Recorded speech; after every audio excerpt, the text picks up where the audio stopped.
Film the Kerala story release हो चुकी है और संभव है कि आपने अब तक इस फिल्म को देख भी ली हो। नहीं भी देखी तो कोई बात नहीं। ये फिल्म 32,000 लड़कियों की केरल से गायब होने की बात से शुरू हुई थी और रिलीज होते होते 3 लड़कियों की कहानी बनकर रह गई। लेकिन केरल से ऊपर जब आप गुजरात पहुंचेंगे तो आपको 40,000 लड़कियों की पिछले 5 साल में गायब होने की जिंदा खौफनाक कहानी मिलेगी, जिसके आंकड़े खुद एनसीआरबी ने जारी किए हैं। तो क्या गुजरात में 40,000 लड़कियों की गायब होने की सच्चाई क्या है और इस पर पुलिस प्रशासन क्या कह रही है, आज इसे ही समझते हैं। केरल की लड़कियों के लापता होने पर एक फिल्म बनी द केरला स्टोरी। आज इन दिनों ये फिल्म सुर्खियों में है। तो इस बीच गुजरात की महिलाओं के लापता होने के मामले भी चौंकाने वाले हैं। राष्ट्रीय अपराध रिकॉर्ड एनसीआरबी के आंकड़ों के मुताबिक पिछले 5 साल में गुजरात से 40,000 से ज्यादा लड़कियां और महिलाएं गायब हो चुकी है। द न्यू इंडियन एक्सप्रेस में छपी एक रिपोर्ट के मुताबिक ये बताया गया है और इसमें एक पूर्व आईपीएस अधिकारी हैं, गुजरात राज्य मानवाधिकार आयोग के सदस्य भी रह चुके हैं। उन्होंने दावा किया है कि लापता लड़कियों और महिलाओं को अन्य राज्यों में भेज दिया जाता है, जहां उनसे वेश्यावृत्ति, जिसे आप देह व्यापार कहते हैं, वो करवाई जाती है।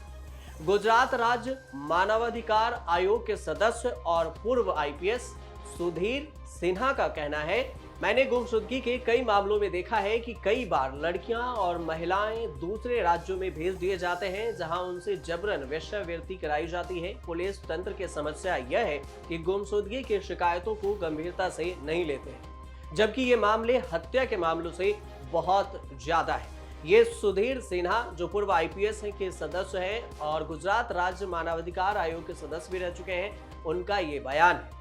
महिलाओं के लापता होने पर मुद्दा विधानसभा में उठ चुका है। 2021 के विधानसभा में सरकार ने एक बयान जारी किया था कि 2019 और 2020 में अहमदाबाद और वडोदरा में 4722 महिलाएं लापता हो चुकी है। अब आप पिछले सालों में कितनी महिलाएं लापता हुई है, एनसीआरबी के आंकड़ों के मुताबिक अगर आप देखेंगे तो आपको ये आंकड़े दिखाई देंगे कि पिछले 2016 में 7105, 2017 में 7712, 2018 में 9246 और 2019 में 9268 महिलाएं लापता हो चुकी है। साल 2020 में 8290 महिलाओं के लापता होने की सूचना भी दर्ज की गई थी और 5 साल में अगर कुल मिलाकर देखें तो 41,621 महिलाएं गुजरात से लापता हो चुकी हैं। गुजरात में पिछले 27 सालों से बीजेपी के शासन है। पिछले 7 दिसंबर को हुए चुनाव में बीजेपी एक बार फिर से सत्ता पर काबिज हुई और ऐसे में 5 साल में 41,621 महिलाओं की गुमशुदगी का आंकड़ा काफी बड़ा भी है। गुजरात प्रदेश कांग्रेस समिति यानी जीपीसीसी के प्रवक्ता हिरेन बैंकर कहते हैं कि बीजेपी के नेता केरल में महिलाओं के स्थिति पर बात करते हैं, लेकिन गुजरात में जो प्रधानमंत्री नरेंद्र मोदी और गृह मंत्री अमित शाह का गृहनगर है, यहां से 40,000 से ज्यादा महिलाएं लापता हुई और यह चिंताजनक है। फिर भी प्रधानमंत्री और अमित शाह चुप है। आम आदमी पार्टी की गुजरात प्रदेश की महिला अध्यक्ष रेशमा पटेल कहती हैं कि यह आंकड़ा सीधे सीधे गुजरात मॉडल पर सवाल खड़ा करता है। प्रधानमंत्री नरेंद्र मोदी ने गुजरात मॉडल को पूरे देश में घुमाया, लेकिन सच यह है कि इतनी बड़ी संख्या में गुजरात की बेटियां और महिलाएं लापता है। प्रधानमंत्री मोदी और गृह मंत्री तब भी चुप हैं। उद्धव गुट वाले शिवसेना द्वारा संचालित सामना ने संपादकीय एडिटोरियल के जरिए गुजरात से गायब हो रही लड़कियों को लेकर कई सवाल खड़े किए हैं। सामना ने लिखा है कि पिछले 5 साल में गुजरात से 40,000 महिलाएं और लड़कियां गायब हो चुकी है। यह आरोप पीएम मोदी के विरोधियों ने नहीं लगाया है, बल्कि नेशनल क्राइम रिकॉर्ड ब्यूरो की तरफ से यह जानकारी साझा की गई है। चौंकाने और खुलासा करने में हो सकता है कि एनसीआरबी में हमेशा के लिए ताला लग जाए। पीएम मोदी के मन की बात से लोगों को गुमराह किया जाता रहा है और नेहरू और गांधी जैसे जिम्मेदार होते रहे हैं, ऐसा बार बार कहा जाता है, लेकिन वो इस मामले में कब तक चुप रहेंगे। हालांकि पिछले 5 साल में 40,000 से अधिक महिलाएं लापता होने वाले इस मामले पर अब गुजरात पुलिस का भी बयान सामने आया है। गुजरात पुलिस के मुताबिक गायब हुई अधिकतर महिलाएं अब घर लौट चुकी है, वह अपने परिवार के साथ रह भी रही हैं। गुजरात पुलिस ने एक ट्वीट किया है।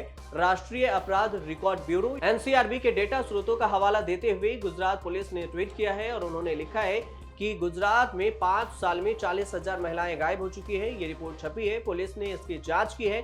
जांच में पुलिस को जानकारी मिली है कि ये महिलाएं पारिवारिक विवाद परीक्षा में असफल होने सहित अन्य वजहों के कारण घर छोड़कर चले गई थी।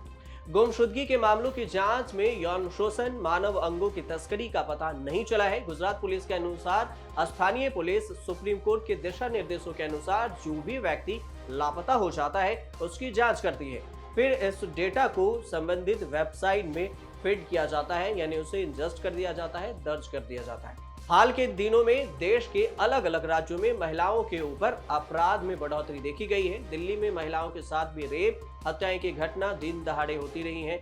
बिहार, उत्तर प्रदेश जैसे राज्यों में भी ये क्राइम की घटनाएं बढ़ रही है और इसमें लगातार बढ़ोतरी देखी जा रही है। लड़कियों के गायब होने पर आधिकारिक फिल्म द केरला स्टोरी देश के सिनेमा घरों में आ चुकी है और अब 32,000 लड़कियों के गायब होने पर यह फिल्म है, जो कि काफी सुर्खियों में है। लेकिन इस बीच गुजरात में 40,000 लड़कियों और महिलाओं के गायब होने की बात पर भी अभी सुर्खियां बनी हुई है और इस पर भी चर्चाएं हो रही है। आप देखते रहिए न्यूज़ तक।